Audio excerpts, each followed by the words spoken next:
Morning sir. Good morning.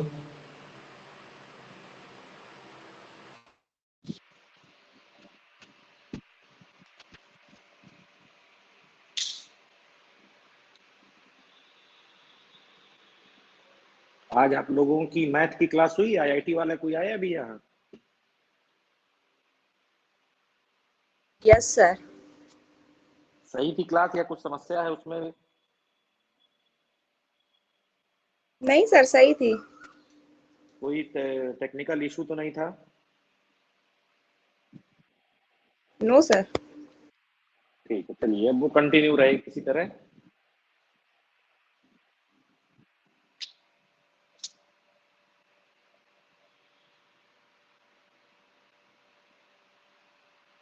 दो चार minute wait कर लेते हैं, जिनको आना है आ जाए, फिर शुरू करते हैं।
कल मैंने आपसे कहा था डाई इलेक्ट्रिक पढ़ के आइएगा, तो जो आपने पढ़ा हो जरा वो बता दीजिए।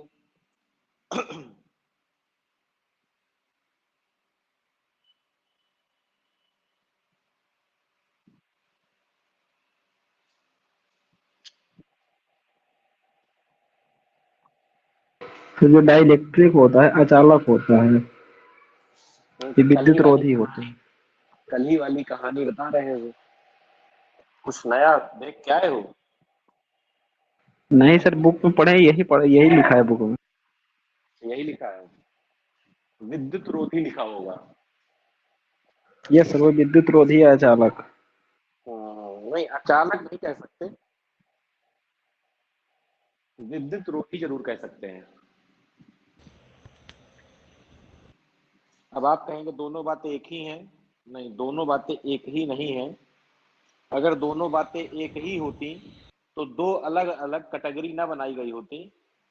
इसी को क्या कह देते? अचालक को ही परावैद्युत कह देते, परावैद्युत को ही अचालक कह देते।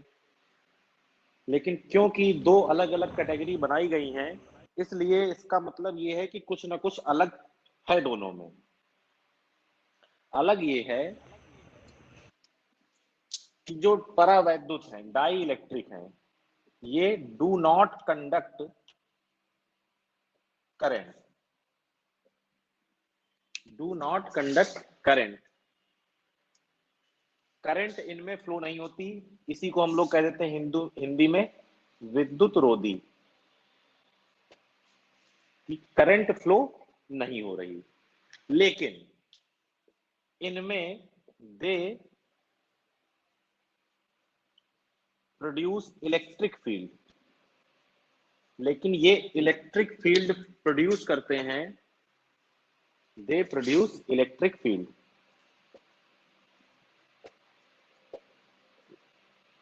वैद्युत क्षेत्र का निर्माण करते हैं। ये अंतर है इसमें, अचालक में और परावैद्युत में। समानता क्या है कि दोनों क्या है, विद्युत रोधी, करंट नहीं कंडक्ट होगी।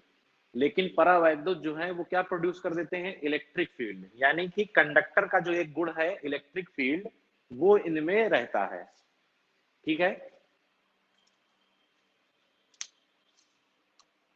जरा लिखिए, इसको नोट करिए, जरा डेफिनेशन लिख लीजिए। द मटेरियल्स लिखिए the materials which the materials which does not conduct electric current, the materials which does not conduct electric current but when placed in external electric field but when placed in external electric field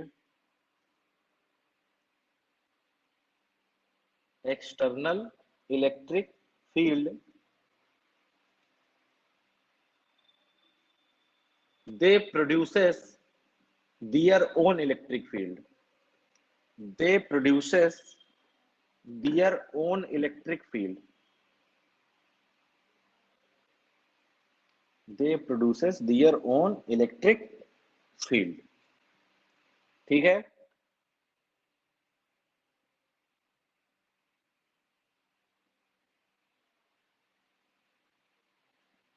Hindi वालों को समझ में आया? Producer Hindi में sir dear producer their own electric field. their own, their नहीं, their own मतलब खुद की अपनी इलेक्ट्रिक फील्ड। हिंदी वालों को समझ में आ गया? या हिंदी में बोलना है? नहीं सर, समझ में आ गया। हो गया है? Yes sir. चलिए लिखिए, नीचे लिखिए dielectric are of two types. Dielectric are of two types मतलब परावैद्युत पदार्थ डाई इलेक्ट्रिक मटेरियल जो है वो दो तरह के होते हैं। पहला नॉन पोलर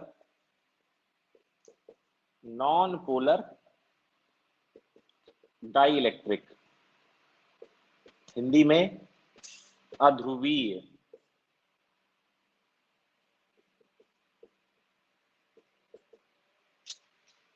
एक है अध्रुवीय यानी कि नॉन पोलर, फिर इसके बाद क्या आएगा? पोलर।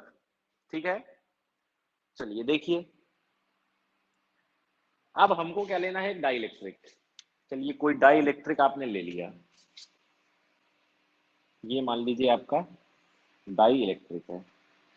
तो जो नॉन पोलर डाई इलेक्ट्रिक है, जैसा कि आप देखिए जानते हैं कि कोई भी आपका जो मॉलिक्यूल है या एटम है, कुछ भी है, उस पर दो चीजें होती हैं। एक तो न्यूक्लियस में पॉजिटिव चार्ज होता है और उसके चारों तरफ इलेक्ट्रॉन यानी कि निगेटिव चार्ज चक्कर लगाता रहता है।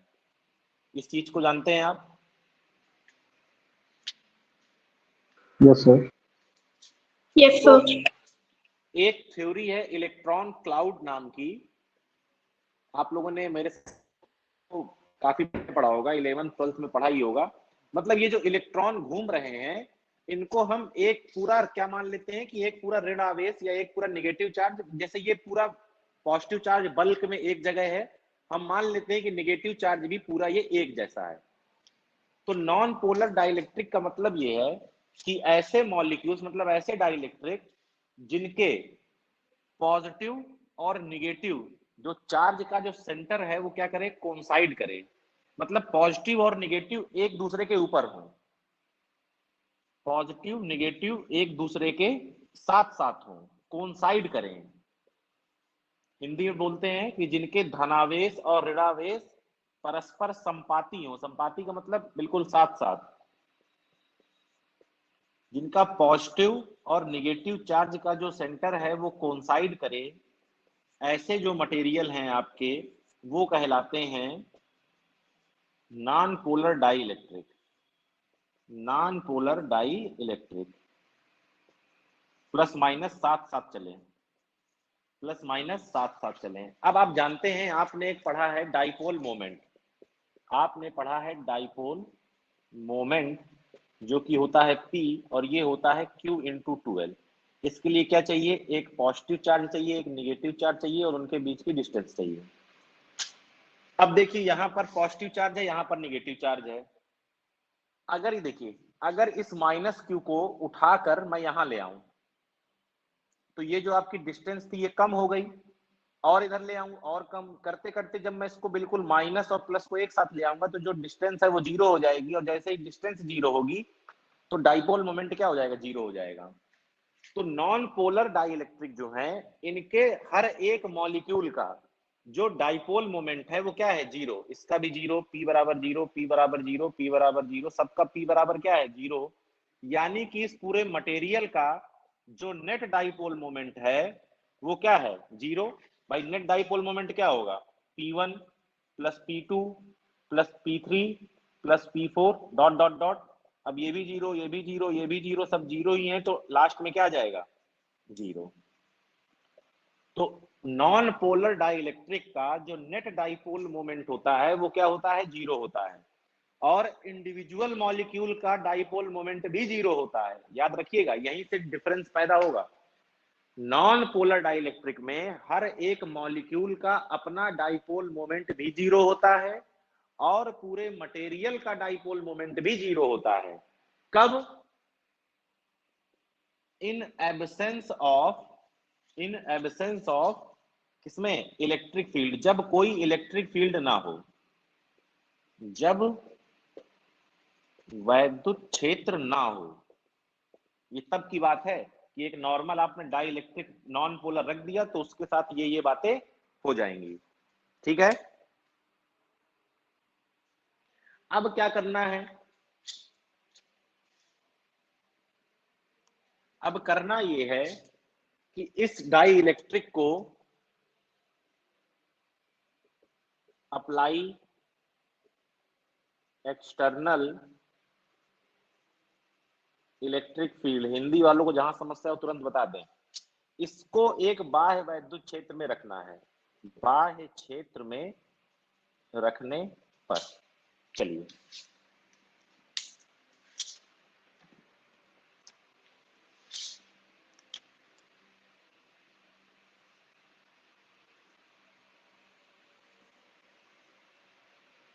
अब मैंने मान लीजिए एक बाह्य क्षेत्र इस दिशा में लगाया, EO, O का मतलब आउटसाइड, ठीक है, O का मतलब आउटसाइड, आउटसाइड का मतलब बाहर वाला क्षेत्र जो आप लगा रहे हैं, E एक्सटर्नल भी कह सकते हैं, कोई दिक्कत नहीं है। अब देखिए होगा क्या, धनावेश है, ऋणावेश है, मतलब पॉजिटिव चार्ज है, नेगेटिव चार्ज है, पॉजिटिव चार्ज, नेगेटिव चार्ज। आप जानते हैं कि किसी पॉजिटिव चार्ज पर जो इलेक्ट्रिक फोर्स लगता है वो फील्ड की डायरेक्शन में लगता है, और किसी नेगेटिव चार्ज पर जो फोर्स लगता है वो फील्ड की अपोजिट डायरेक्शन में लगता है। इस बात को सब लोग जानते हैं, F बराबर Q इंटू E, F बराबर Q इंटू E, जान रहे हैं सब लोग? Yes sir. Yes sir. तो जब आपने इस दिशा में इलेक्ट्रिक फील्ड लगाई, वैद्युत क्षेत्र लगाया, तो जो यहाँ के धन आवेश थे उन पर बल लगेगा इस दिशा में, और जो ऋणावेश थे उन पर बल लगेगा इस दिशा में। अब देखो ये दोनों साथ साथ हैं, ये दोनों साथ साथ हैं। अब एक पर तुमने बल लगाया ऐसे और दूसरे पर लगाया ऐसे, तो ये दोनों कहाँ हो जाएंगे, दूर दूर। यानी कि अब जो कंडीशन है वो कुछ इस तरह आएगी, किस तरह आएगी कि प्लस वाला थोड़ा इधर चला गया होगा और माइनस वाला इधर, प्लस वाला इधर, माइनस वाला इधर, प्लस वाला इधर, माइनस वाला इधर, plus minus plus minus plus minus plus minus plus minus plus minus.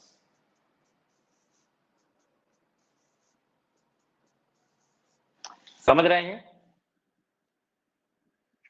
जो आपका पॉजिटिव चार्ज है वो डिस्प्लेस हो गया है फील्ड की डायरेक्शन में, जो नेगेटिव चार्ज है वो डिस्प्लेस हो गया है फील्ड की अपोजिट डायरेक्शन में।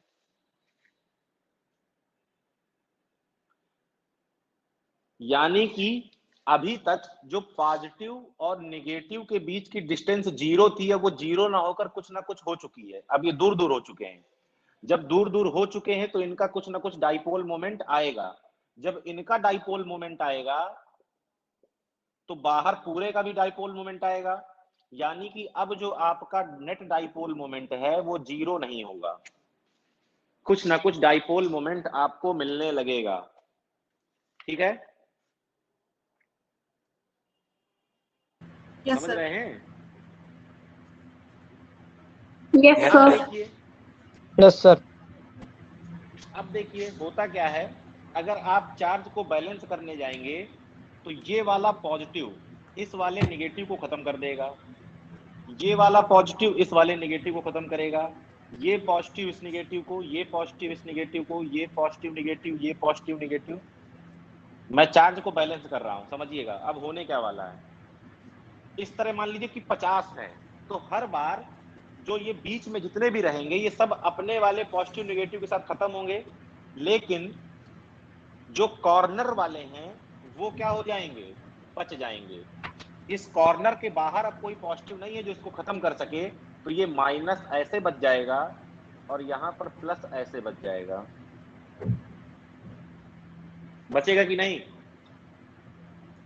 देखो net Yes, Yes, sir. sir. Net charge अब Yes, देखो sir. नेट चार्ज अभी भी सेम है, जो आपका नेट चार्ज है वो भी सेम है। इस माइनस प्लस को आप खत्म कर सकते हैं, लेकिन क्योंकि ये बहुत दूर दूर है इसलिए आसानी से खत्म नहीं हो रहे हैं। मतलब हमारी जो थ्योरी चल रही है, ये पास पास वाले प्लस माइनस खत्म, प्लस माइनस खत्म, प्लस माइनस खत्म, प्लस माइनस खत्म, लेकिन जो कॉर्नर वाले हैं वो बचे रह जाएंगे। अब आप जानते हैं कि इलेक्ट्रिक फील्ड की जो डायरेक्शन है वो पॉजिटिव से निगेटिव होती है, तो यानी कि इसके अंदर एक इलेक्ट्रिक फील्ड पॉजिटिव से निगेटिव चली आई, जिसको हमने कहा ई आई, ई इंटरनल, ये ई आउटसाइड, ई इंटरनल, या इसको ई एक्सटर्नल कहिए, इसको ई इंटरनल कहिए, या ई आउट, ई इन। तो आप देख रहे हैं कि पहले जो है आपकी इलेक्ट्रिक फील्ड पॉजिटिव एक्स में थी मान लीजिए, और अब जैसे ही आपने डाई इलेक्ट्रिक को रखा तो एक इलेक्ट्रिक फील्ड डाई इलेक्ट्रिक ने अपने अंदर बना ली।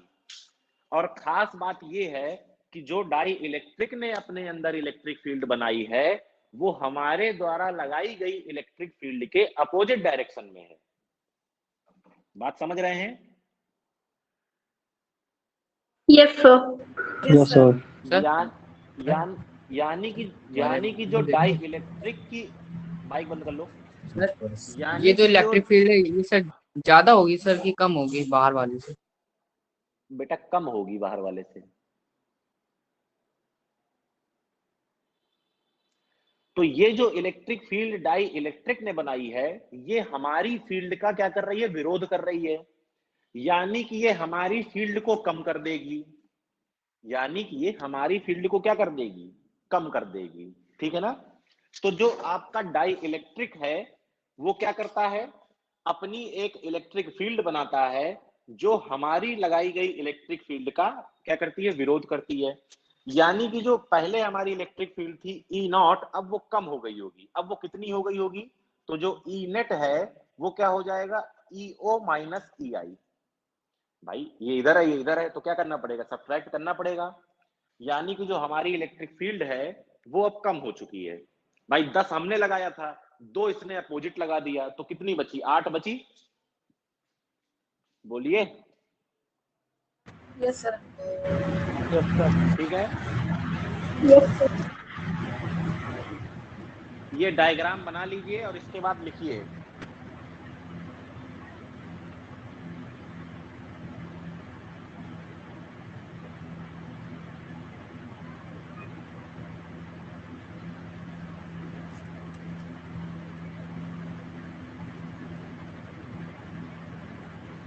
माइक किसका खुला है भैया, बंद कर लो। इसको बना लो, बनाने के बाद जब बन जाए तो बताना, तो उसकी कहानी लिख लीजिए जिससे कि पता चले कि क्या हुआ है। तो बन गया। बाकी लोगों का भी बन जाने दीजिए। हो गया सर। Okay, sir. चलिए लिखिए, लिखिए dielectric in which, dielectric in which, थोड़ा जल्दी जल्दी लिखिएगा। Dielectric in which the centre of positive charge and negative charge, the dielectric in which the center of positive charge and negative charge of molecules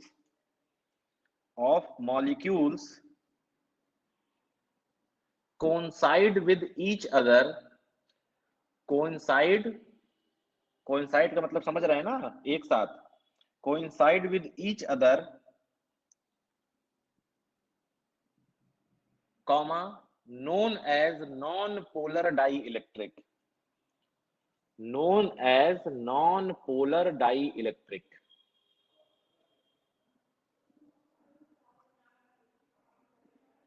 Non-polar dielectric. Next line से लिखिए, in absence of external electric field, in absence of external electric field मतलब बाह्य वैद्युत क्षेत्र की अनुपस्थिति में, in absence of external electric field, the net dipole moment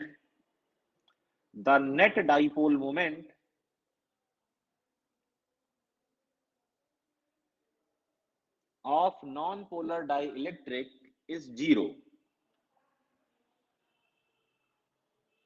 Non-polar dielectric is zero. Net dipole moment जो है वो क्या होगा, जीरो होगा. सर मोमेंट ऑन की बात क्या बोला है? The net dipole moment of non polar dielectric is zero.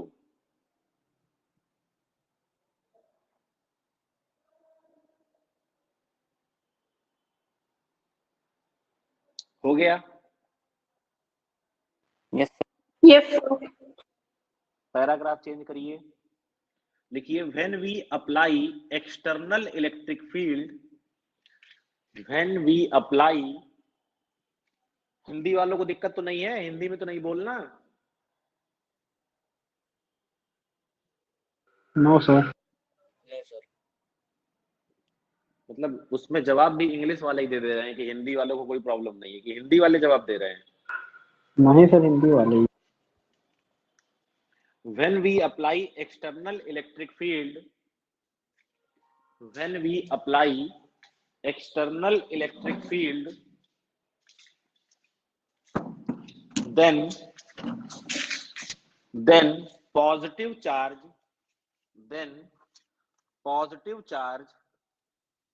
displaces,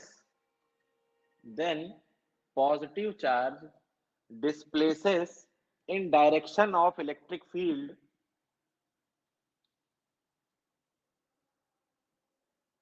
and negative charge displaces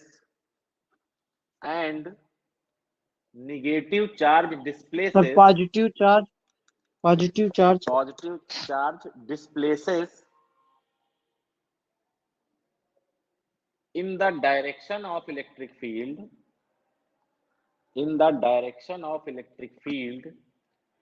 and negative charge displaces in the opposite direction of electric field.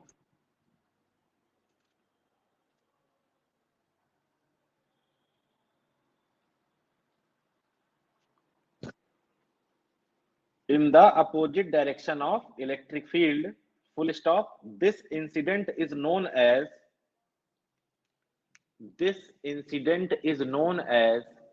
क्या कहते हैं इस घटना को?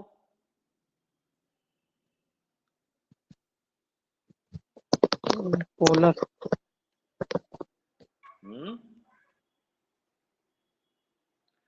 इस घटना को क्या कहते हैं, किसी को मालूम है? So induced polarization. Induced polarization. Polarization. This incident is known as polarization of dielectric. This incident is known as polarization of dielectric.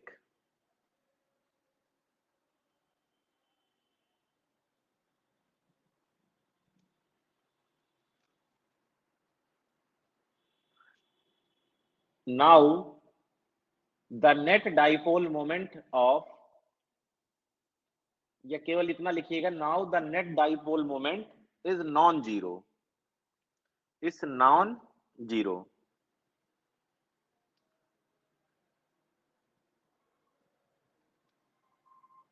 ठीक है? Yes sir. Yes, sir. आगे लिख लीजिए. The dielectric the dielectric induces a electric field. Dielectric induces a electric, ये वाली मैं लिखाई दे रहा हूं, इसके बाद वाली नहीं लिखाऊंगा, वो अपने आप समझ जाना, मैं समझा बस दूंगा, ठीक है ना। सेम कहानी है, बस थोड़ा सा लैंग्वेज बदलनी है, तो उसको आप अपने हिसाब से लिख लीजिएगा, इसीलिए एक लिखवा दिया है ताकि दूसरी आपके दिमाग में रहे। The dielectric induces an electric field inside it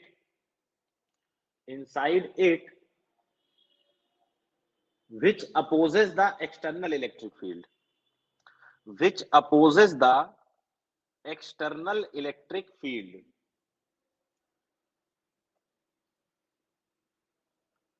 which opposes the external electric field, and so net electric field decreases. So net electric field decreases. Net electric field decreases. ठीक है? Yes sir. Yes, sir. Yes. तो Yes, sir. तो कुल मिला के जो main हम लोगों को ये जानकारी मिली कि अगर आपने डाई इलेक्ट्रिक रखा हुआ है एक्सटर्नल इलेक्ट्रिक फील्ड में, तो आपकी इलेक्ट्रिक फील्ड को कम कर देगा। इतनी बात आपके दिमाग में अब होनी चाहिए, ठीक है? Yes, sir. Yes, sir. ठीक है, तो ये आपके हो गए नॉन पोलर डाइइलेक्ट्रिक। अब देख लेते हैं क्या पोलर डाइइलेक्ट्रिक क्या है। चलिए,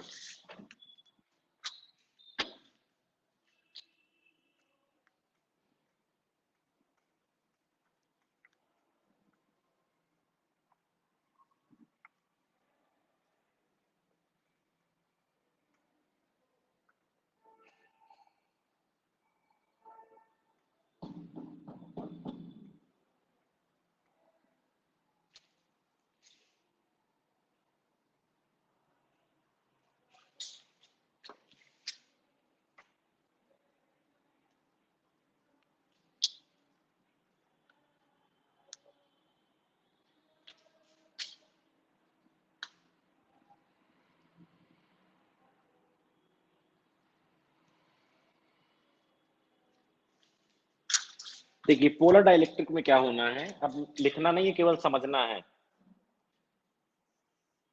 इसमें आपका जो पॉजिटिव चार्ज है और नेगेटिव चार्ज है वो कोइंसाइड नहीं करते, लेकिन जो उनका ओरिएंटेशन है, मतलब जो उनकी डायरेक्शन है, वो रैंडम होती है। कैसी होती है वो? रैंडम। जैसे आप जानते हैं डाइपोल की डायरेक्शन क्या होती है? नेगेटिव टू पॉजिटिव, ठीक ना। तो रैंडम ओरिएंटेड होते हैं।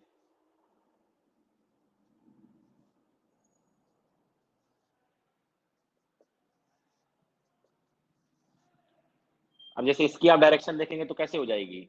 ऐसे। इसको देखेंगे तो कैसे हो जाएगा? ऐसे। इसको देखेंगे तो कैसे हो जाएगा? ऐसे। ये कैसे है? ऐसे। ये कैसे है? ऐसे। ये ऐसे और ये ऐसे। तो ये रैंडम ओरिएंटेड होते हैं, ठीक है ना। क्यों होते हैं? इनके पास, आप जानते हैं हर मॉलिक्यूल के पास कुछ ना कुछ एनर्जी होती है, और वो होती है 3/2 kT। कहां पर? एट टेम्परेचर टी टेम्परेचर पर। टी कभी भी जीरो नहीं हो सकता, क्योंकि आप जानते हैं ये टी किसमें है? केल्विन में, और जीरो केल्विन पॉसिबल नहीं है। तो यानी कि टी अगर कभी जीरो नहीं हो सकता, तो इसका मतलब कुछ ना कुछ एनर्जी जो है वो मॉलिक्यूल के पास हमेशा रहेगी।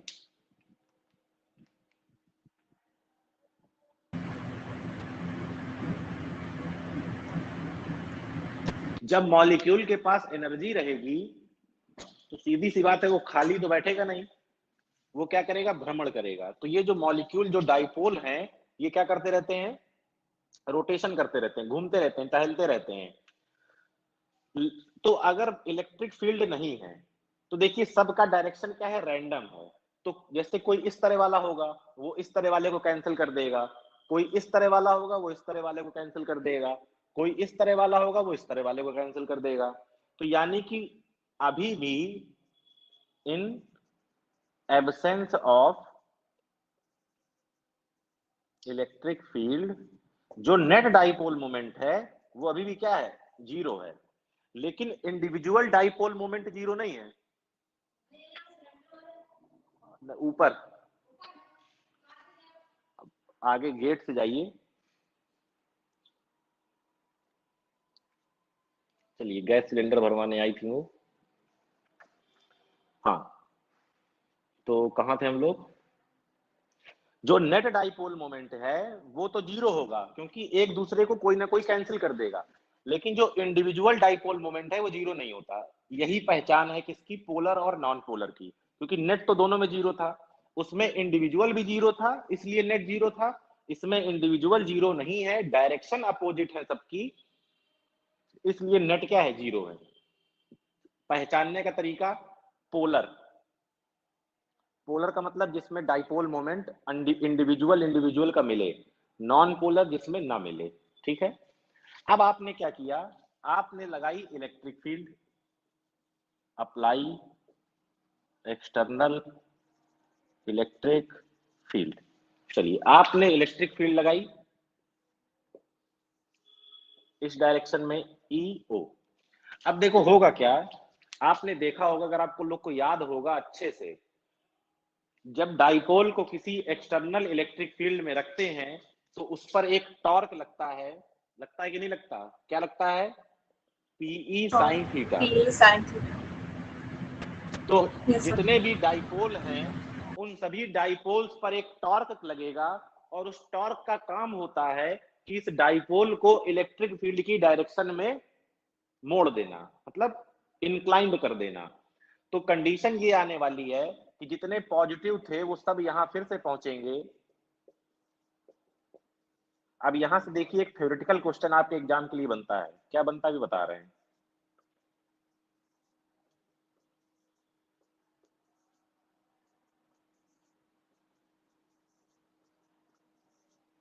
ऐसी कंडीशन फिर से आएगी, जो ये ऐसे था, टॉर्क लगेगा, इसको घुमा के ऐसे कर देगा, जो ऐसे था इसको यहां घुमा देगा, जो ऐसे था इसको ऐसे घुमा देगा, जो ऐसे है इसको ऐसे ऐसे, इसको पूरा रिवर्स करेगा, और ये जैसे है वैसे छोड़ देगा। ठीक है, क्वेश्चन यहां से ये बनता है कि पोलर डाइइलेक्ट्रिक के केस में अगर पोलर डाइइलेक्ट्रिक को एक्सटर्नल इलेक्ट्रिक फील्ड में रखा जाए तो जो डाइपोल हैं, ये जो डाइपोल हैं इंडिविजुअल डाइपोल, ये इलेक्ट्रिक फील्ड की डायरेक्शन में अलाइन होते हैं। तो ये जो एलाइनेशन है इनका, जो इनका इलेक्ट्रिक फील्ड की डायरेक्शन में मुड़ना है, वो किस बात पर डिपेंड करता है? किस किस बात पर डिपेंड करता है? तो एक तो सीधा सा कॉन्सेप्ट है, जितनी ज्यादा इलेक्ट्रिक फील्ड उतना ज्यादा टॉर्क, उतना ज्यादा इनको इलेक्ट्रिक फील्ड की डायरेक्शन में मोड़ देगा। दूसरी चीज ये है कि जितना टेम्परेचर कम उतना अलाइनमेंट ज्यादा। अरे यार, अगर आपने रूम का टेम्परेचर बढ़ा दिया तो इनको एनर्जी तो फिर से वही मिल जाएगी ना, 3/2 kT। तो ये इलेक्ट्रिक फील्ड चाह रही है, ये टॉर्क चाह रहा है कि मैं इसको इलेक्ट्रिक फील्ड की डायरेक्शन में मोड़ूं, और ये जो टेम्परेचर बढ़ाने से जो एनर्जी मिलेगी, तो ये कहाँ जाएंगे? चाहेंगे कि हम घूम जाए फिर से पहले यहाँ वहां। तो टेम्परेचर क्या होना चाहिए? कम होना चाहिए। इलेक्ट्रिक फील्ड क्या होनी चाहिए? ज्यादा होनी चाहिए। तो जो इनका अलाइनमेंट है वो टेम्परेचर और इलेक्ट्रिक फील्ड दोनों पर डिपेंड करता है। ठीक है? Yes, sir. Yes, sir. Yes, sir. अब देखिए वही चीज है, यहां से एक इक्वेशन बन के आती है कि डाइपोल मोमेंट किस पर डिपेंड करेगा? आपका इलेक्ट्रिक फील्ड पर। जितनी ज्यादा इलेक्ट्रिक फील्ड, भाई देखो, अगर मान लो डाइपोल पूरा सीधा ना हुआ होता, सपोज दैट, मैं आपको दो केस दिखाता हूं। जैसे मान लो कोई डाइपोल मोमेंट ऐसे होता, प्लस माइनस, ठीक है ना, और कोई डाइपोल मोमेंट आपका मान लीजिए कि किसी दूसरी तरीके से अलाइन होता। अब अगर आप इन, एक कंडीशन ये है और एक कंडीशन ये है कि प्लस माइनस और प्लस माइनस, इन दोनों को कंबाइन करने पर ज्यादा डाइपोल मोमेंट मिलेगा या इन दोनों को कंबाइन करने में ज्यादा डाइपोल मोमेंट मिलेगा? बताइए जरा। सेकेंड वाले को। सेकंड वाले में ज्यादा मिलेगा। देखिए यहाँ पर डायरेक्शन क्या है? ऐसे। इसकी डायरेक्शन क्या है? ऐसे। दोनों सेम डायरेक्शन में सीधे सीधे जुड़ जाएंगे। यहाँ पर डायरेक्शन देखिए, एक इस तरह है और एक इस तरह है, यानी कि बीच में कोई एंगल है। जब कोई एंगल है तो आप फॉर्मूला रिजल्टेंट का लगाते हैं, याद करिए, a² b² + 2ab cos theta, और ये कभी भी इसके डायरेक्ट सम से ज्यादा नहीं आएगा। ये कभी भी, ये वाला इसके डायरेक्ट सम से ज्यादा नहीं आएगा। मतलब अगर ये इंक्लाइन पूरी तरीके से नहीं हुए, बिल्कुल सीधे नहीं हुए, तो डाइपोल मोमेंट मैक्सिमम नहीं मिलेगा। मैक्सिमम कब मिलेगा? जब ये बिल्कुल सीधे हो जाए। मतलब जितनी ज्यादा इलेक्ट्रिक फील्ड उतना ज्यादा डाइपोल मोमेंट, या इसी को बोलते हैं जितनी ज्यादा इलेक्ट्रिक फील्ड उतना ज्यादा पोलराइजेशन। वहां पर पोलराइजेशन क्या था? प्लस को इधर कर देना, माइनस को इधर कर देना। यहां पर पोलराइजेशन क्या है? इलेक्ट्रिक फील्ड की डायरेक्शन में अलाइन कर देना। अलाइन को हिंदी में बोलते हैं संरेखित, मतलब इलेक्ट्रिक फील्ड की रेखा में इनको ले आना। इस प्रोपोर्शनलिटी को हटाते हैं तो एक कांस्टेंट आता है जिसको बोलते हैं काई। काई वो वाली नहीं, पानी वाली, ये फिजिक्स वाली काई है, या इसको कुछ लोग जाई भी बोलते हैं। तमाम तरह का है, अब अलग अलग एसेंट है अपना बोलने का। जाई काई जो समझना है समझ लीजिए। इसको बोलते हैं susceptibility of material, susceptibility of material. Hindi में इसको बोलते हैं पदार्थ की प्रवृत्ति।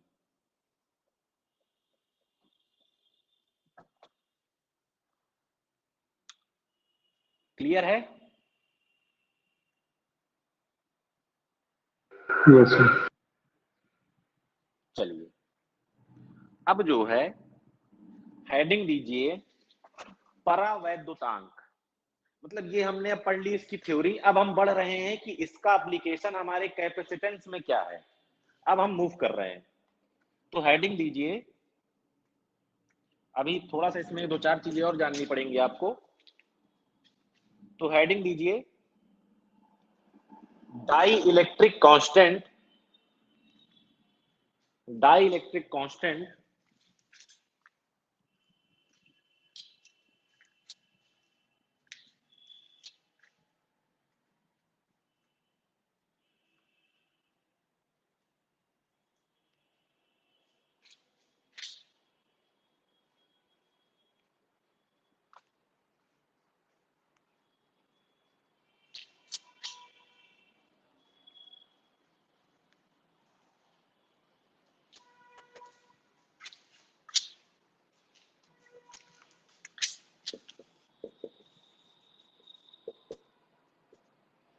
डाई इलेक्ट्रिक कांस्टेंट, इसी को बोलते हैं हम लोग रिलेटिव परमिटिविटी, जो आपने कूलाम्स लॉ में पढ़ा है।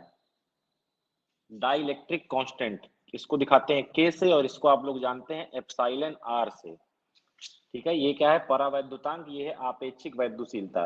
पहले इसको अलग पढ़ा जाता था, इसको अलग पढ़ा जाता था, बाद में इन दोनों को क्या कर दिया गया? एक कर दिया गया, क्योंकि ये दोनों एक ही हैं। एप्सिलॉन R किसके बारे में बात करता है? मटेरियल के बारे में। और डाई इलेक्ट्रिक कांस्टेंट भी किसके बारे में बात करेगा? मटेरियल के बारे में। ठीक है, तो इसकी डेफिनेशन आप जानते हैं, मैं आपको बता चुका हूं। एप्सिलॉन R क्या होता है? एप्सिलॉन m अपॉन एप्सिलॉन 0, यानी कि परमिटिविटी ऑफ मीडियम और परमिटिविटी ऑफ फ्री स्पेस का जो रेशियो है वो क्या कहलाता है? Epsilon R। ठीक है, ये भी तरीका है। और एक तरीका और है, जरा लिख लीजिए। इसको आप इस तरह लिख सकते हैं, देखिए ये जो एप्सिलॉन, यहां से अगर आप m निकालेंगे तो क्या जाएगा? Epsilon R into epsilon 0। और ये एप्सिलॉन R को ही आप क्या कह रहे हैं? K कह रहे हैं। तो ये फॉर्मूला याद रखिएगा।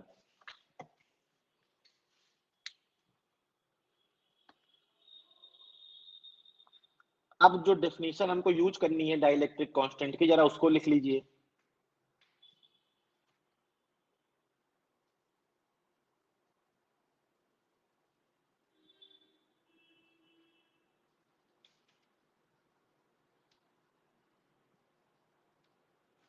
देखिए, after placing a dielectric in external electric field,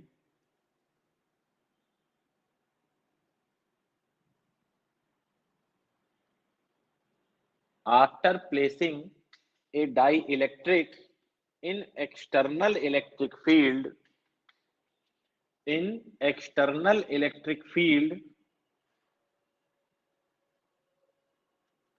the net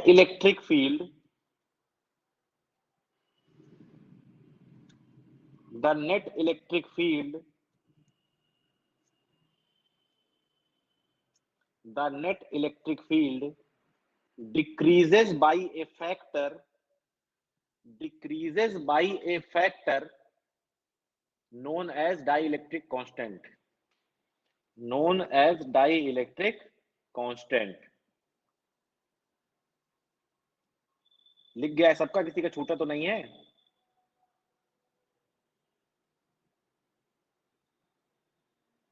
no sir.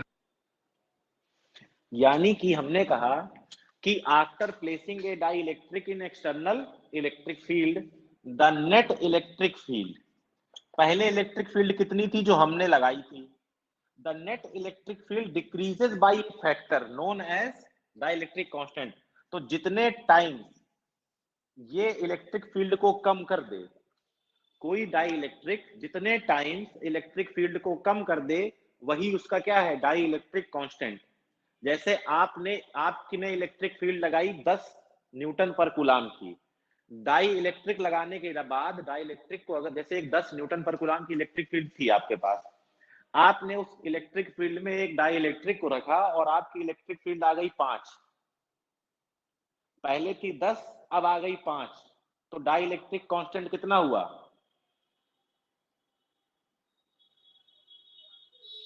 2 हुआ भाई। उसने कितना कर दिया, 1/2 कर दिया, मतलब 2 से यहाँ 1/2 करेंगे तो k कितना आ जाएगा, 2 आ जाएगा। तो जितने गुना फील्ड को कम कर दे, जितने टाइम्स फील्ड को कम कर दे, वो क्या है आपका डाई इलेक्ट्रिक कांस्टेंट। क्लियर है बात? Yes sir. ठीक है। Yes sir. नेक्स्ट हेडिंग लीजिए, break down of die electric.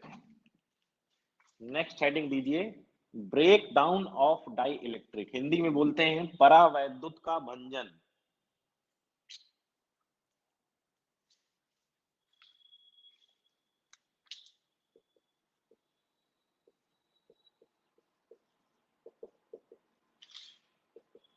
जब आप लोग इलेक्ट्रॉनिक्स पढ़ते हैं तो वहां पर आप पढ़ते हैं ब्रेक डाउन ऑफ डायोड, ठीक है ना, वो भी इसी से मिलता जुलता रहेगा, break down of dielectric, परावैद्युत का भंजन।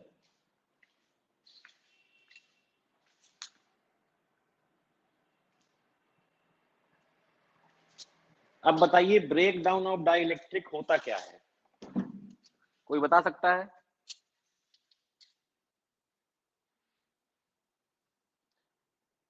ब्रेक डाउन ऑफ डाइलेक्ट्रिक कोई बता सके, या ब्रेक डाउन वोल्टेज कोई बता सके, या ब्रेक डाउन पोटेंशियल कोई बता सके, कुछ इसके बारे में जिसको जानकारी हो। सर जब कोई इलेक्ट्रिकल इंसुलेटिंग मटेरियल को सर हाई वोल्टेज में सर प्लेस किया जाता है और सब वो जब कंडक्टर बन जाता है तो सर वो उसमें अचानक इलेक्ट्रिक करंट फ्लो होने लगता है।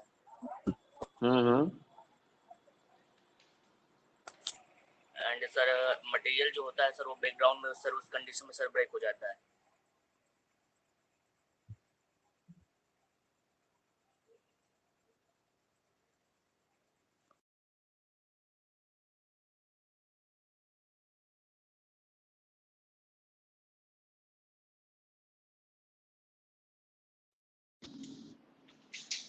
हाँ ठीक है, काफी हद तक जो है आप पहुंच गए वहां तक, और ठीक है, और कोई बताएगा कुछ? सर जो परावैद्युत होता है, पदार्थ होता है, उस वह सर जितना मतलब सहन कर सकता है, वैद्युत क्षेत्र जितना अधिक सहन कर सकता है उतनी सामर्थ्य होती है, और अगर उससे ज्यादा वैद्युत क्षेत्र उसको दे दिया जाए, इसका परावैद्युत पदार्थ का भंजन हो जाता है। ठीक है, ठीक है, ये भी सही है। और किसी को कुछ कहना है? सर एक बहुत ज़्यादा मतलब मैक्सिमम इलेक्ट्रिक फील्ड उस डाइलेक्ट्रिक में देने के बाद वो जो है करंट पास करना बंद कर देता है। करंट पास करना शुरू कर देता है? हाँ। बंद तो पहले से किए हुए है, करंट तो वो पहले से बंद किए हुए है।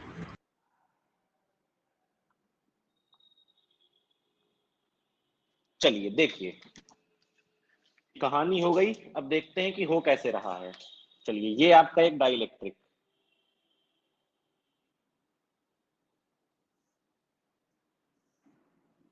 आपने लगाई एक्सटर्नल इलेक्ट्रिक फील्ड, मतलब यहां कहीं पर पॉजिटिव प्लेट होगी कोई, और यहाँ कहीं पर नेगेटिव प्लेट होगी, तभी तो पॉजिटिव से नेगेटिव इलेक्ट्रिक फील्ड है। ये बाहर की इलेक्ट्रिक फील्ड है, डाई इलेक्ट्रिक इसके अंदर रखा है। आप जानते हैं कि यहाँ पर क्या हो जाता है, negative positive, negative positive, negative positive, negative positive, negative positive, negative positive, negative positive, negative positive, negative positive. ठीक है ना। ये प्लस वाले कहाँ चले गए, फील्ड की डायरेक्शन में, माइनस वाले अपोजिट डायरेक्शन में। अब देखो, जैसे जैसे तुम इलेक्ट्रिक फील्ड की वैल्यू बढ़ाते जाओगे, कौन सी इलेक्ट्रिक फील्ड जो तुम अप्लाई कर रहे हो, वैसे वैसे इस मॉलिक्यूल्स पर, इस मॉलिक्यूल्स के नेगेटिव और पॉजिटिव पर जो इलेक्ट्रिक फोर्स लग रहा है वो क्या होता जाएगा, बढ़ता जाएगा। बढ़ेगा कि नहीं। और आप जानते हैं, देखिए ये माइनस और प्लस ये किसी बॉन्ड से बंधे हुए हैं। जब आप इतनी एनर्जी दे देंगे जो इसकी बॉन्ड एनर्जी से ज्यादा होगी, तो ये बॉन्ड क्या हो जाएंगे, टूट जाएंगे। जब बॉन्ड टूट जाएंगे तो ये निगेटिव और पॉजिटिव क्या हो जाएंगे, फ्री हो जाएंगे। और आप जानते हैं कि जब कोई चार्ज फ्री होता है तो वो करंट का कंडक्शन करता है, यानी कि वो करंट को कंडक्ट कर देता है। भाई फ्री हो गया, ये फ्री हो गया तो टहलेगा, और आप जानते हैं कि इलेक्ट्रॉन के टहलने पे क्या मिलती है, करंट। ठीक है ना। जैसे जैसे आप इलेक्ट्रिक फील्ड बढ़ाएंगे, मतलब इस पॉजिटिव की वैल्यू बढ़ रही है और इस नेगेटिव की वैल्यू बढ़ रही है। अब ये पॉजिटिव इस वाले नेगेटिव को क्या कहेगा कि मेरी तरफ आओ। अब ये बॉन्ड से बंधा है, कहेगा मैं ना जाऊंगा। जैसे मान के चलिए कि ये पॉजिटिव इसको घूस दे रहा है कि मिल जाओ। अब ये पॉजिटिव इसकी ईमानदारी है। अब आप जानते हैं कि हर ईमानदारी की एक कीमत होती है। जैसे ही आपने उस कीमत को बढ़ाया तो ये भ्रष्टाचार हो गया, और जैसे ही भ्रष्टाचार हुआ तो ये नेगेटिव चलाएगा इसके पास, तो ये नेगेटिव भी फ्री हो गया और ये पॉजिटिव भी क्या हो गया, फ्री हो गया। इसी तरह ये पॉजिटिव को ये नेगेटिव वाला बुला रहा है, चला जाएगा थोड़ी देर बाद। कब तक बेचारा रुकेगा। बात समझ रहे हैं ना। Yes sir. तो अगर सीधे शब्दों में कहें तो नॉर्मली डाई इलेक्ट्रिक में करंट फ्लो नहीं हो रही, मतलब डाई इलेक्ट्रिक एक तरीके से बिहेव कर रहा है इंसुलेटर की तरह। और ये क्वेश्चन भी आपके दिमाग में होना चाहिए, जो आप लोग बार बार कहते हैं कि डाई इलेक्ट्रिक बिहेव करता है इंसुलेटर की तरह, मतलब इंसुलेटर होता है, आप लोग ये कहते हैं, ये गलत है। बिहेव करता है इंसुलेटर की तरह एट टी बराबर 0 केल्विन। कहां पर, 0 केल्विन पर डाई इलेक्ट्रिक इंसुलेटर बन जाता है। अब आप कहेंगे यही तो हम भी कह रहे थे, लेकिन भैया टी बराबर 0 केल्विन पर पहुंचोगे कैसे, वो तो असंभव है। इसलिए डाई इलेक्ट्रिक परफेक्ट इंसुलेटर कभी नहीं बन सकता। एग्जाम में क्वेश्चन पूछता है at what temperature dielectric becomes insulator, तो भैया टी बराबर 0 केल्विन। बेवकूफ बनाने के लिए टी बराबर 0 डिग्री सेल्सियस भी दे देगा, ध्यान देना 0 केल्विन पर। और आप जानते हैं कि 0 केल्विन पहुंचना संभव नहीं है, इसलिए डाई इलेक्ट्रिक कभी भी परफेक्ट इंसुलेटर नहीं बन सकता।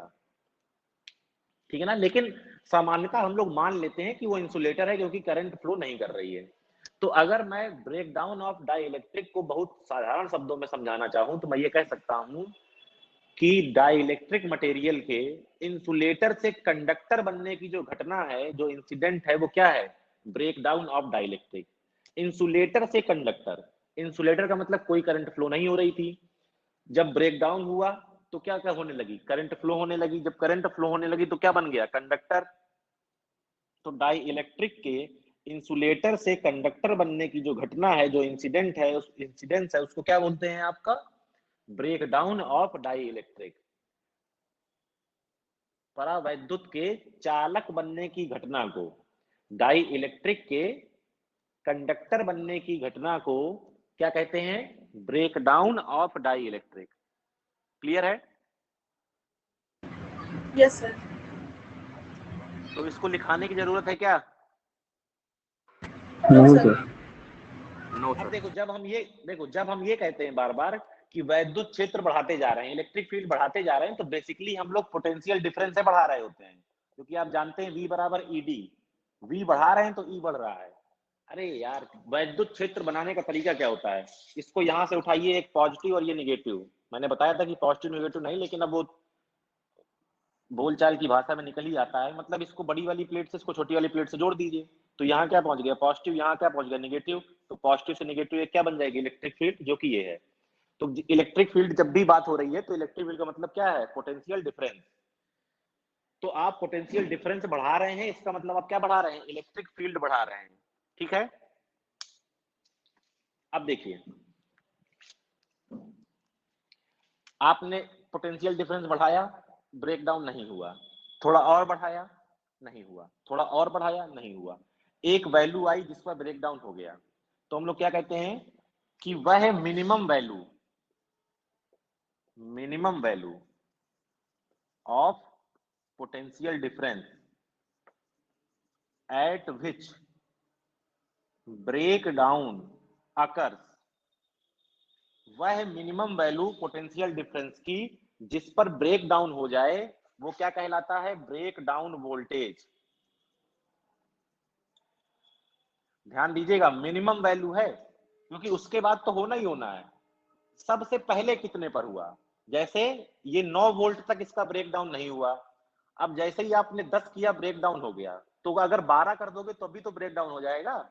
लेकिन ब्रेक डाउन वोल्टेज वो है जहां पर सबसे कम में हुआ।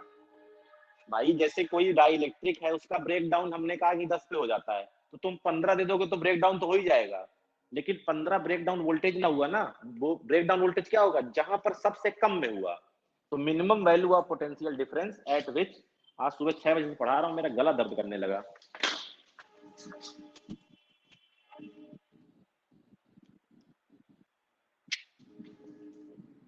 अरे भैया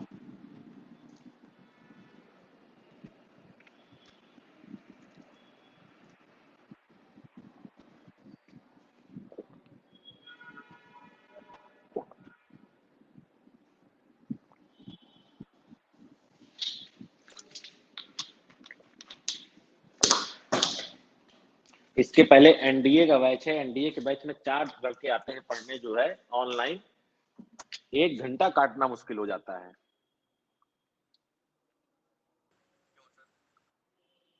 अरे यार अब 2-3 बच्चे हैं, उनको क्या पढ़ाओगे, जो है पढ़ाना भी है, सरकारी काम है, कम से कम 15-20 दिन तो यस थोड़ा सर। सा मन लगा रहता है। अब 2-3 बच्चे हैं, वो बाकी बच्चे सब गायब चल रहे हैं। बस उनकी एक ही क्वेरी रहती है, सर वो टैबलेट कब मिलेगा।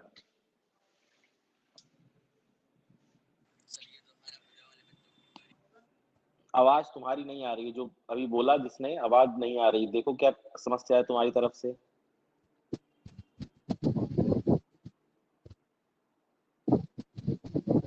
सर ये तो सब बच्चों की क्वेरी है। नहीं, बच्चों की क्वेरी है, लेकिन उसके लिए कंडीशन है भैया कि 75% अटेंडेंस कंपलसरी है। पहले उनको सिलेक्ट किया जाएगा, मतलब पहले जैसे एक होता है स्क्रीनिंग टेस्ट और एक होता है सिलेक्शन टेस्ट।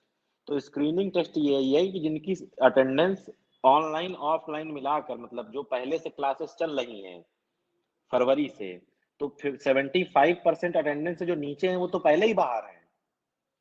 जो 75 या उससे ऊपर हैं उन्हीं का एक टेस्ट होगा, और वही टेस्ट में जो पास होंगे उनको मिलेगा, सीधे सीधे सा कॉन्सेप्ट है।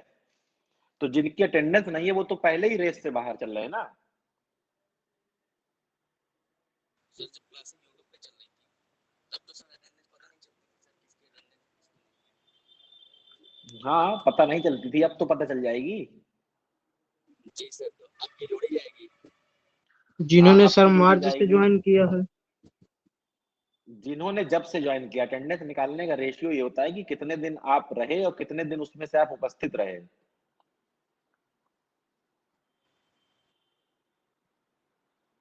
तो ब्रेक डाउन ऑफ वोल्टेज क्या है कि minimum value of potential difference at which break down occur. ठीक है ना।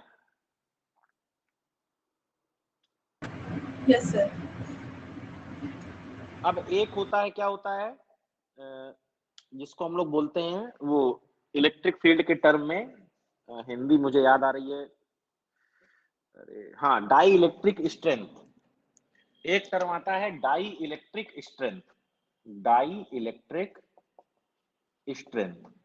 ये डाई इलेक्ट्रिक स्ट्रेंथ क्या है, इसका जस्ट अपोजिट।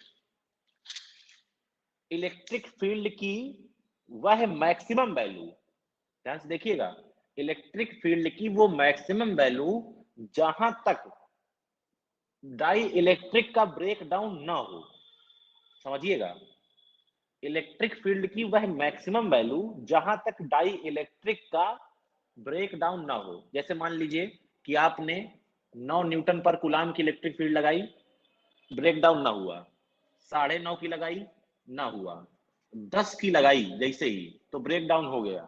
तो 10 के पहले जो इलेक्ट्रिक फील्ड है, मैंने 0.5 का इंटरवल लिया है, हो सकता है वो इंटरवल 0.1 का हो या 0.01 का हो, जो भी होगा, मतलब ब्रेक डाउन होने से जस्ट पहले जो वैल्यू रही होगी वो क्या है, डाई इलेक्ट्रिक स्ट्रेंथ। तो ये maximum value of electric field है, वो minimum value of electric field या पोटेंशियल है, जितने में हो जाए। और ये क्या है, जितने में बचा रहे, मतलब डाई इलेक्ट्रिक बना रहे। भाई नाम ही से पता चल रहा है, डाई इलेक्ट्रिक स्ट्रेंथ मतलब कितनी क्षमता है तुम्हारे अंदर, कितना इलेक्ट्रिक फील्ड को तुम बर्दाश्त कर सकते हो, जितना कर सकते हो वो तुम्हारी क्या स्ट्रेंथ। उसके पार जैसे ही गए तो डाई इलेक्ट्रिक का अस्तित्व खत्म, डाई इलेक्ट्रिक क्या बन चुका है अब, कंडक्टर। बात समझ रहे हैं?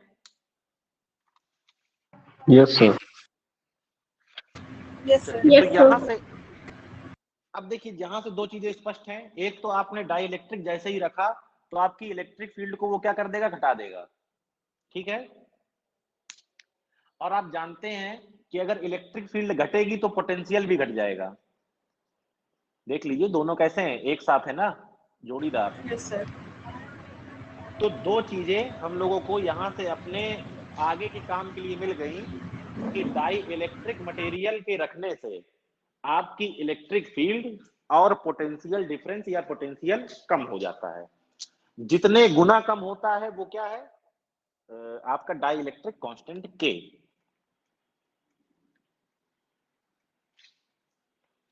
अब हम लोग को करना क्या है, देखो हम लोग की समस्या बहुत गंभीर थी कि जब हम लोगों ने स्फेरिकल कैपेसिटर बनाया,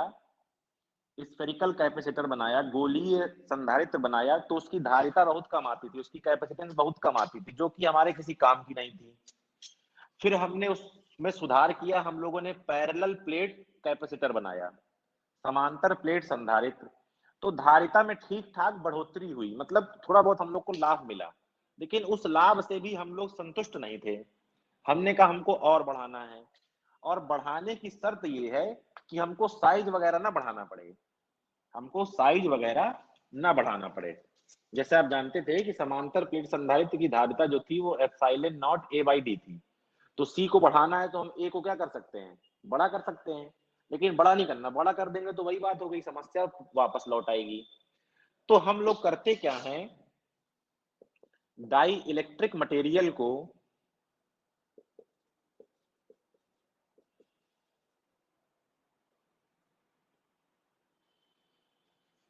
dielectric placed between plates of parallel plate capacitor, हम लोग डाई इलेक्ट्रिक को पैरेलल प्लेट कैपेसिटर के बीच में रख देते हैं। तो ये आपका पैरेलल प्लेट कैपेसिटर था, आप जानते हैं एक प्लेट पर पॉजिटिव चार्ज होता था और एक प्लेट पर नेगेटिव चार्ज होता था। तो यानी कि इलेक्ट्रिक फील्ड जो होगी हमारी वाली वो कैसी होगी, पॉजिटिव से नेगेटिव। अब आपने एक डाई इलेक्ट्रिक यहां रख दिया, दो केस इसमें देखने हैं आपको। जब आपका जो ये प्लेटों के बीच की जो इस जगह है वो पूरी तरीके से डाई इलेक्ट्रिक से भरी हो, मतलब fully filled with dielectric, और इसके बाद एक देखेंगे partially filled with dielectric. तो यहां पर जो ये डी है, दो प्लेटों के बीच की दूरी, उस पूरे डी में क्या भरा हुआ है, डाई इलेक्ट्रिक। अब आप जानते हैं जैसे आप डाई इलेक्ट्रिक को रखेंगे तो यहां पर एक नेगेटिव आ जाएगा और यहां पर पॉजिटिव आ जाएगा, ये चीजें अभी आप देख चुके हैं। और एक इलेक्ट्रिक फील्ड ई इनसाइड ये बना देगा इधर से इधर, जो कि इसके क्या है, अपोजिट। अगर इस डाई इलेक्ट्रिक कांस्टेंट के हो, क्या हो, के हो, तो आप जानते हैं कि जो हमारी इलेक्ट्रिक फील्ड है, ध्यान से देखिएगा, E0 इलेक्ट्रिक फील्ड कब है, विदाउट डाई इलेक्ट्रिक। अगर डाइलेक्ट्रिक लगा दिया तो ये K टाइम्स क्या हो जाएगी, कम हो जाएगी विद डाइलेक्ट्रिक। जो V नॉट है वो हमारा पोटेंशियल डिफरेंस है, कब, विदाउट डाइलेक्ट्रिक। जब ये आपका इलेक्ट्रिक फील्ड K टाइम्स कम हुआ है तो पोटेंशियल भी क्या होगा, K टाइम्स कम होगा, पोटेंशियल डिफरेंस विद डाइलेक्ट्रिक। अब आप जानते हैं C बराबर होता है Q बटे V, तो ये C नॉट तब थी कब, जब विदाउट डाइलेक्ट्रिक। अब जब विद डाइलेक्ट्रिक में आए तो मान लिया C, तो जब विद डाइलेक्ट्रिक में आएंगे तो जो V नॉट है वो क्या हो चुका होगा, V नॉट बाई K, कब, विद डाई इलेक्ट्रिक। ठीक है, ये K कहां चला गया, ऊपर, तो K Q बटे V नॉट। Q बटे V नॉट क्या है, पुरानी वाली, तो K C नॉट। मतलब जो आपकी कैपेसिटेंस थी वो K टाइम्स बढ़ गई, पुरानी वाली से कितनी बढ़ गई, K टाइम्स। बहुत अच्छा काम हुआ। हमारा टारगेट केवल ये है कि कैपेसिटेंस कैसे बढ़ेगी। देखिए कैपेसिटेंस बढ़ चुकी है, तो जब आप डाइलेक्ट्रिक रखते हैं तो इलेक्ट्रिक फील्ड K टाइम्स कम होती है, पोटेंशियल K टाइम्स कम होता है, लेकिन कैपेसिटेंस K टाइम्स बढ़ जाती है। ठीक है ना, कैपेसिटेंस K टाइम्स क्या हो जाती है, बढ़ जाती है। और यही क्या है, डाई इलेक्ट्रिक का यूज। यही क्या है, डाई इलेक्ट्रिक का यूज, कि डाई इलेक्ट्रिक मटेरियल को जब आप पैरेलल प्लेट कैपेसिटर के दोनों प्लेट के बीच में रख देते हैं तो डाई इलेक्ट्रिक वो कैपेसिटर की कैपेसिटेंस जो है वो बढ़ जाती है, जो कि हमारे लिए बहुत लाभदायक है, जो कि हम चाहते हैं। बात समझ रहे हैं? Yes sir. कितने गुना बढ़ेगी, कितने टाइम्स बढ़ेगी, जितना डाई इलेक्ट्रिक कांस्टेंट होगा। ठीक है ना। जैसे yes, आप जानते हैं कि इसको अगर आप इस तरह लिखना चाहें तो C बराबर क्या हो जाएगा, C नॉट क्या होता था, epsilon not A by D, ये लिखा हुआ है, और K बढ़ गया, तो ये फॉर्मूला याद कर लीजिएगा, K epsilon not A by D। लेकिन ये फॉर्मूला कब वैलिड है, जब ये डाइलेक्ट्रिक पूरी तरीके से इस दोनों प्लेट के बीच में हो। जब ये डाइलेक्ट्रिक पूरे तरीके से दोनों प्लेट्स के बीच में हो। समझ रहे हैं बात को? Yes yes.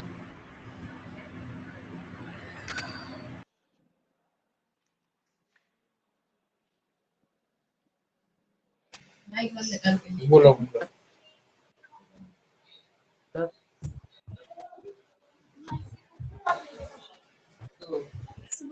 सर बोलो। ये सर जैसे कि V बढ़ जाएगा सर, V नॉट के नहीं सर, K टाइम्स कम हो जाएगा, V नॉट तो सर क्यों नहीं कम होगा सर? अरे भैया क्यों कम होगा, सर क्यों, इलेक्ट्रिक आपने जैसे फील्ड कल के कम इलेक्ट्रिक फील्ड के कम होने से क्या हो रहा है आपका, ये कम हो रहा है। अरे यार ये बताओ साहब कि इस पर चार्ज जितना है, ये प्लस प्लस प्लस प्लस, ये चार्ज प्लस प्लस प्लस और माइनस माइनस माइनस, वो तो वही है ना, उस पर कोई छेड़खानी कहाँ हुई। यही तो खास बात है। अगर V कम होने से Q भी कम हो जाता तो मतलब क्या रह जाता हमारे डाइलेक्ट्रिक के लगाने का। अगर जी V सर जी। कम होने से अगर चार्ज भी कम हो जाता तो फिर वो कैपेसिटेंस चेंज कैसे होती, कोई मतलब ही न रह जाता। इसीलिए तो डाइलेक्ट्रिक यूज किया है कि इसका कुछ फायदा मिले। तो इसका फायदा ये है कि ये जो आपका चार्ज था ये तो उसी तरीके से है, इसने केवल आपके इलेक्ट्रिक फील्ड और पोटेंशियल को कम कर दिया, जिससे कि आपकी कैपेसिटेंस बढ़ गई।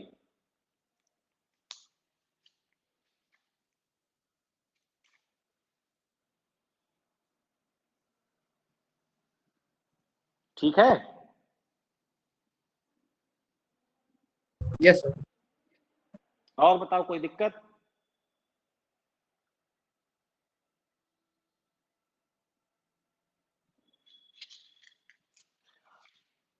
आगे बढ़े। Yes sir. अब देखना है हमें कैपेसिटेंस के साथ क्या होगा जब डाई इलेक्ट्रिक को जो है पार्शियली फिल किया जाए।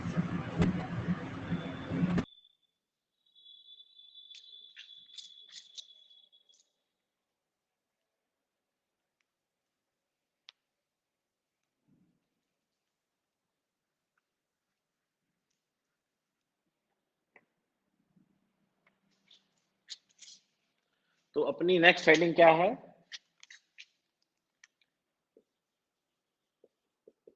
when capacitor partially filled with dielectric,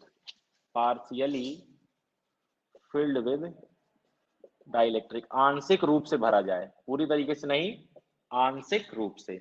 तो फिर से काम वही करना है। ये आपका पैरेलल प्लेट कैपेसिटर है, plus plus plus plus plus plus plus plus, minus minus minus minus minus minus, और अब पूरे हिस्से में नहीं, एक छोटे से हिस्से में, इतने में क्या भर दिया आपने? एक डाइलेक्ट्रिक, जिसका डाइलेक्ट्रिक कांस्टेंट K है, इसकी मोटाई T है, पूरी जो ये बीच की दूरी है ये कितनी है? D है। ठीक है, समझ रहे हैं? अब हमें ये देखना है कि पहले कैपेसिटेंस कितनी थी। ये देखिए E नॉट, ये इलेक्ट्रिक फील्ड है एक्सटर्नल, पहले कैपेसिटेंस थी कितनी? C नॉट, यानी कि epsilon not A by D। अब कितनी हो जाएगी? ठीक है, तो हम लोग को देखना है कि इसको रखने पर कितनी हो जाएगी, अगर इसके बगल में एक और रख दिया जाए तो कितना हो जाएगा। मतलब अब इस तरह के हम कई सारे कॉम्बिनेशन अब हम लोग को पढ़ने हैं। ठीक है, तो कल हम लोग पढ़ेंगे इसके कॉम्बिनेशन, कुछ इसके मतलब कुछ डिफरेंट टाइप के कॉम्बिनेशन हैं जो न्यूमेरिकल में काम आते हैं, उनको भी देखेंगे, और उसके बाद हम लोग करेंगे इसके न्यूमेरिकल। बात समझ रहे हैं? Yes sir. तो चलिए मिलते हैं कल क्लास चलेगी अपने टाइम से, ठीक है ना? Thank you sir. Okay sir, thank you sir. Thank you sir.